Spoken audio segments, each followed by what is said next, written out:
All right, well, it's that time of the year again to break out your back-to-school shopping lists. But how will tariffs impact the price of those valuable school supplies? John Hasbrook spoke with a pair of consumer experts and has the details. August 1st is considered to be right in the heart of the back-to-school shopping season. Some consumer experts say you may not want to wait until then to get started if you want to avoid paying higher prices for two of the most expensive items on your list.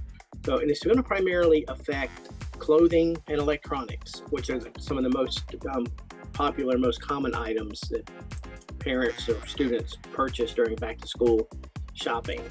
Those items are expected to see big price hikes if the U.S. and its trading partners don't reach a deal on the tariffs initiated by President Trump by the start of next month. I think consumers are going to be worried because we found that more than half parents already say that they're going to be spending more on back-to-school shopping this year compared to last year, even without tariffs. Chip Lupo is a financial writer and analyst with Wallet Hub. Because the prices of everything is still going up or still high. And again, the rate of inflation hasn't been keeping up with people's wages. And again, people are finding themselves still struggling to just make ends meet. That's why he says it can pay to shop early this year. Now is as good a time as ever to start your back-to-school shopping. And take advantage of what we call retailer price holds, because stores like Target are keeping prices flat right now on key supplies. Plus, the current stock retailers have on their shelves was bought at pre-tariff pricing. Tariffs aside, Lupo says you still need to be strategic when doing your back-to-school shopping. Look online for deals, because we found that 40% of the parents find the best prices online. Use price comparison tools, promotional codes, those types of things.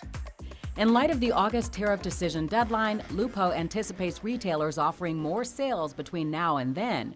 When it comes to buying electronics, Lupo says you might want to consider buying a less expensive brand to save a few dollars, or consider buying certified refurbished from a reputable retailer.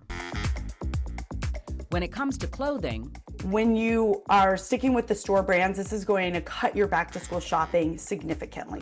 Andrea Warrock is a consumer finance expert. She says store brands usually cost about 30 to 70% less than name brands. Look at the secondhand options through OfferUp or Facebook Marketplace. You could find backpacks, maybe uniforms, kids' sneakers. You know, sometimes kids grow out of their sneakers really quickly. They haven't really been worn, and you can find used options for over half the cost of regular retail prices. For your general school supplies, pens, pencils, and paper, Warrock says you can save if you still stick with the store brand.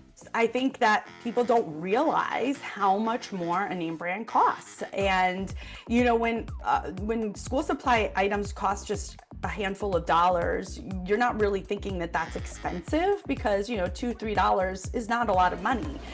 But when you compare one item versus another and there's such a big price discrepancy, and then you multiply that by the 20 different items you need to purchase, now all of a sudden you're saving $20 to $30. That's when people are seeing the big savings.